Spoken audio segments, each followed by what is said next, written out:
Hello everyone, how are you doing? This is MD Tech here with another quick tutorial. In today's tutorial, I'm going to show you guys how to add a work or school account on your Windows 11 computer. So this should hopefully be a pretty straightforward tutorial, and without further ado, let's go ahead and jump right into it. So all you have to do is right click on the Windows logo that says Start and select the Settings button. Select the Accounts option on the left side.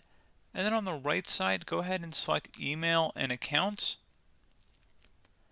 Where it says Accounts used by other apps, go ahead and select Add a work or school account. And there you go, guys. Just go ahead and insert your Microsoft credentials, and that should be about it. So pretty straightforward process. Do hope I was able to help you out, and I do look forward to catching you all in the next tutorial. Goodbye.